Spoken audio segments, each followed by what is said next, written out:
আসসালামু আলাইকুম সুপ্রিয় দর্শক, আজকে আমি আপনাদের সামনে নিয়ে আসলাম চাল কুমড়ার মালাই মোরব্বা রেসিপি।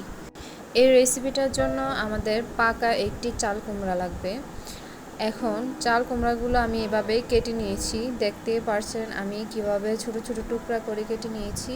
আমি এমন সাইজ করে কেটে নিয়েছি, আপনারা চাইলে আপনাদের সুবিধা মতো অন্যরকম সাইজ করে কেটে নিতে পারেন। এখন একটি কাঁটা চামচের সাহায্যে আমি চাল কুমড়াগুলো ছিদ্র ছিদ্র করে নিব। এভাবে চারদিক সুন্দর করে সমান করে ফুটো করে নিতে হবে, যাতে করে চাল কুমড়ার শক্ত ভাবটা চলে যায়। এভাবে চাপ দিলে পানি পড়ছে, তার মানে এটা পারফেক্টভাবে হয়ে গিয়েছে। এমনই সেম প্রসেসে আমি সবগুলা চাল কুমড়া করে নিব। সবগুলো চাল কুমড়া ভালোভাবে ধুয়ে নিব পানি দিয়ে। এখন একটা পাত্রে পানি নিয়ে নিব পরিমাণ মতন, কিছুক্ষণের জন্য ঢেকে দিব। পানিতে বলক চলে আসলে এ পর্যায়ে আমরা চাল কুমড়াগুলো দিয়ে দিব সবগুলা। চাল কুমড়োগুলো ভালো করে নেড়ে দিয়ে 5 মিনিটের জন্য ঢেকে দিব। 5 মিনিট পর ঢাকনা সরিয়ে দেখে নেব চাল কুমড়াগুলো সিদ্ধ হয়েছে কিনা। যদি এখন সিদ্ধ হয়ে যায় তাহলে চুলার আঁচ অফ করে দিব।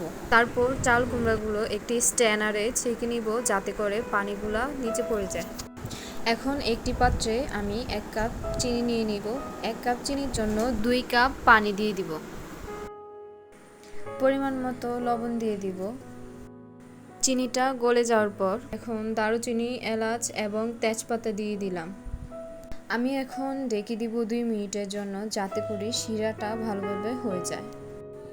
চাল কুমড়া থেকে ভালোভাবে পানি জড়িয়ে আমি আলাদা একটি প্লেটে নিয়ে নিলাম। শিরায় বলক চলে আসলে এই পর্যায়ে আমরা চাল কুমড়াগুলো অ্যাড করে দিব শিরায়। সামান্য নেড়ে ঢেকে দিব 5 মিনিটের জন্য। 5 মিনিটের পর এখন চাল কুমড়ার ভেতরটায় সুন্দর করে শিরা ঢুকে গিয়েছে। এই পর্যায়ে আমরা চুলাটা অফ করে দিব। এখন অন্য আরেকটি পাত্রে গরুর দুধ নিয়ে নিব 1 লিটার। সামান্য পরিমাণে লবণ দিয়ে দিব এবং হাফ কাপ চিনি দিয়ে দিব। এখন 3টা এলাচ দিয়ে দিব। এলাচগুলো একটু ছিঁড়ে দিয়ে দিবেন, তাহলে ফ্লেভারটা সুন্দর আসবে। ভালোভাবে সব কিছু নেড়ে দিব। যখন বলক চলে আসবে তখন চুলা অফ করে দিব। এবার দুধটা চাল কুমড়ায় ঢেলে দিব। ভালোভাবে নেড়ে দিব। বলক আসার জন্য অপেক্ষা করব। বলক আসার এক পর্যায়ে দুধটা শুকিয়ে আসবে, তখন এই পর্যায়ে অন্য একটি পাত্রে তেলের সাথে সামান্য রসুন কুচি দিয়ে দিব। রসুনগুলো গোল্ডেন ব্রাউন করে ভেজে আমরা চাল কুমড়োগুলোর উপর ঢেলে দিব। তারপর আমরা হাফ কাপ নারকেল কোড়ানো অ্যাড করে দিব তাতে। এই তো এখন তৈরি হয়ে গিয়েছে আমাদের দুধ মোরব্বা। আমি এখন দুধ মোরব্বাগুলো পরিবেশন করে নিয়েছি।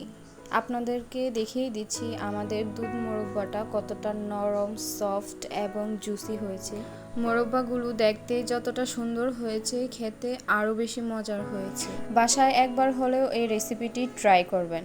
আমাদের চ্যানেলটিকে সাবস্ক্রাইব এবং লাইক শেয়ার দিয়ে পাশে থাকবেন।